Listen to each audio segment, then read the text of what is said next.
I still remember the silence in the room the day my daughter, Sarah, walked back into our lives, 5 years after abandoning her son, Ethan. She wasn't alone. She had a lawyer, a sharp-suited man with eyes that looked like they were constantly calculating an invoice. The reason for her dramatic reappearance? Ethan's new app had just hit a $3.2 million valuation. My grandson, who she couldn't even stand to be in the same room with because his autistic meltdowns were inconvenient and embarrassing, was suddenly her golden ticket. She had the audacity to sit on my antique armchair, crossing her legs, and declare, with a cold, entitled smile, that she was seeking custody and financial support as the biological mother.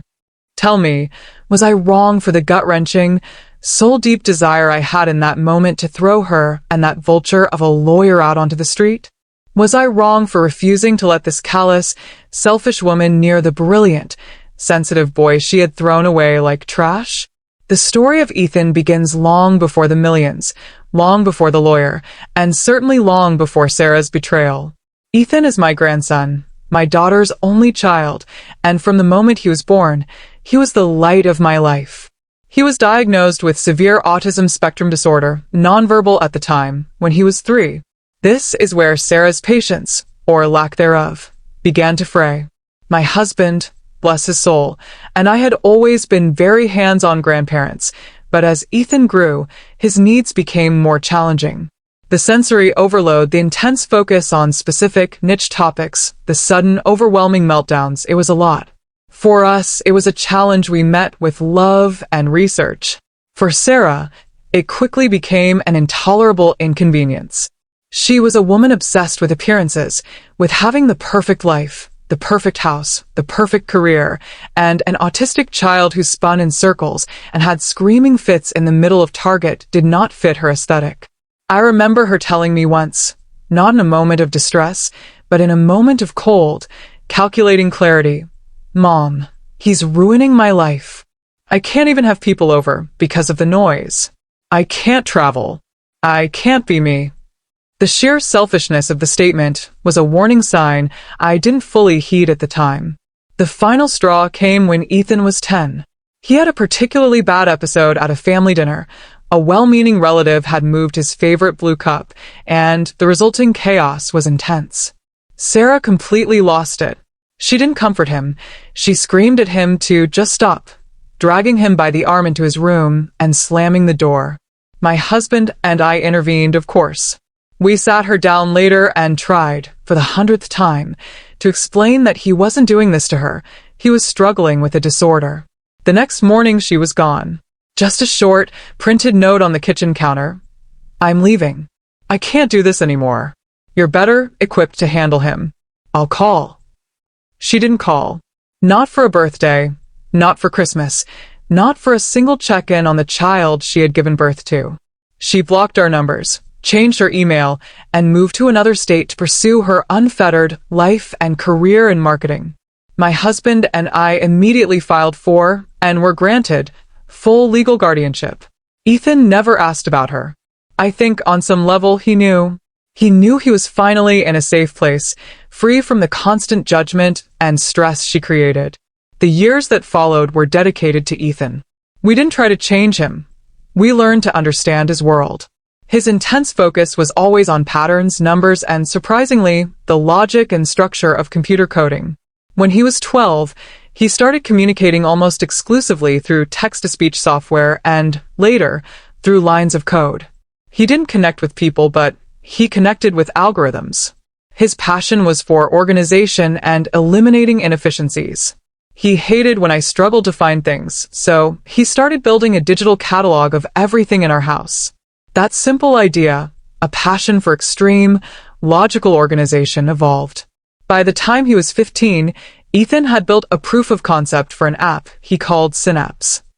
It was essentially a hyper-efficient, AI-driven personal organizational system that could track every minute detail of a person's life, from their grocery inventory to their daily energy levels, creating an optimized schedule and environment tailored to their personal data inputs.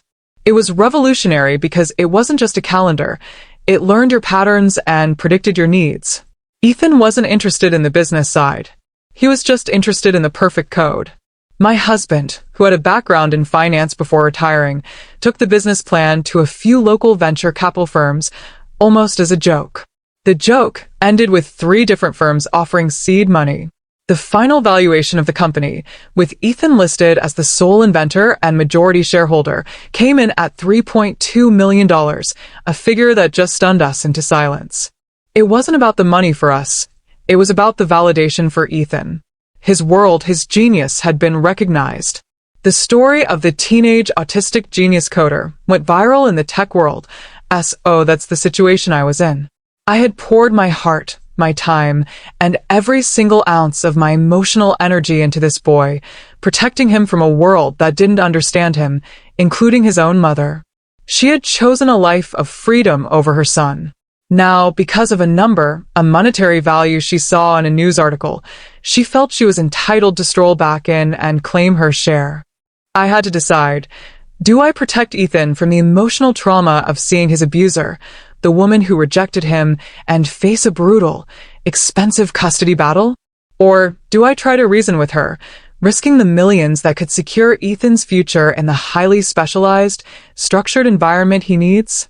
Before I tell you what happened next, I want you to pause and comment below what you would have done in my shoes. Would you have let her have a sliver of contact, just to avoid the fight? Or would you have fought tooth and nail for absolute separation? Tell me what you would have done in my position as a protective, fiercely loyal grandmother. When Sarah and her lawyer sat in my living room, the atmosphere was a mix of expensive cologne and sheer entitlement. Her lawyer, a man named Mr. Harrington, began with the usual legal jargon, mentioning parental rights, maternal bond, and a lot of talk about a change in circumstances that now allowed Sarah to provide a stable and nurturing environment. I let them talk, listening to the rehearsed lies until I couldn't take it anymore. I leaned forward, looking straight at Sarah, ignoring the lawyer entirely. "Sarah," I said, my voice steady but brittle, "you left a 10-year-old child a note on the kitchen counter. You blocked his number. You haven't sent a single card. For 5 years, you have been in absence. Now you're here because of an 8-figure number, not a 10-year-old boy. And I know you, Sarah. You wouldn't be here if Ethan was still nonverbal and still just spinning in a corner. You're here because his spinning turned into $3.2 million. Sarah's face, usually so composed, fractured for a second. The lawyer quickly jumped in, citing case law, but I wasn't finished. "We have every text, every email, every lack of contact documented," I continued, gesturing to a massive binder on the coffee table. "More importantly, we have Ethan's testimony. And not just my testimony, the testimony of his therapist, his behavior specialist, and the doctors who all agreed he thrived exponentially after you left. You are a documented source of trauma and instability in his life. You abandoned your rights when you walked out that door." I dropped the real bombshell then. Ethan has been working on Synapse for over 5 years. He's a prodigious saver. He hasn't touched the valuation yet, but he has been paid for his consulting and development work.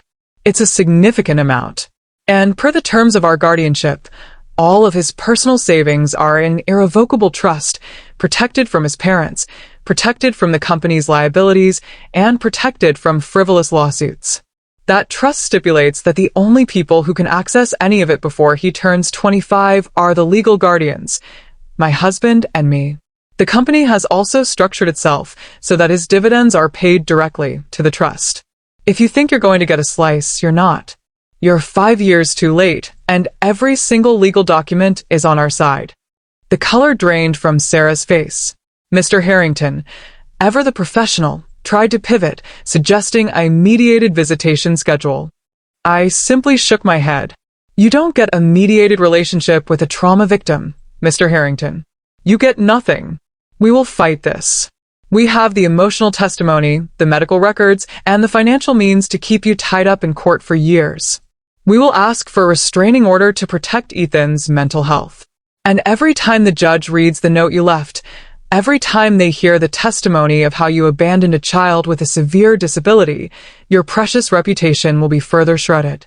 Leave now, or the next time you hear from me, it will be from my lawyer, initiating a countersuit for the emotional damage you have already inflicted. They left in silence, beaten not by a high-priced firm, but by the undeniable truth of a mother's abandonment and a grandmother's unwavering love. The aftermath was painful, but ultimately victorious. Sarah did file for custody, but it was quickly dismissed. The documented evidence of abandonment, coupled with a clear testimony from Ethan's medical team that Sarah's presence was a destabilizing factor for a child on the spectrum, was overwhelming. The court recognized our legal guardianship and, more importantly, recognized that changing his life now would be detrimental to his development. Sarah received nothing, no money, no custody, and no visitation. She tried to make a stink on social media, but the story of a mother trying to swoop in only after a multi-million-dollar valuation backfired spectacularly. Ethan is 17 now.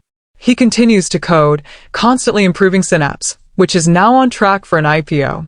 He still prefers the company of algorithms to people, but he is happy, safe, and loved. He's building a future where his unique way of seeing the world is a strength, not a burden. He is thriving. And that's all that ever mattered to me. I guess the moral of this whole nightmare is that a parent's love isn't a legal right. It's a responsibility earned daily. And when you choose to abandon that responsibility for 5 years, you forfeit the right to claim the spoils when the tide turns.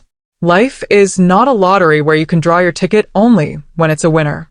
It's a commitment, and Sarah learned that the hard way. Like this video if you were on my side in protecting Ethan from her callous grab for cash. Subscribe for more stories like this one, and let me know your final thoughts on this whole mess and whether I was too harsh in my refusal to compromise in the comments section below. I'll see you all in the next story.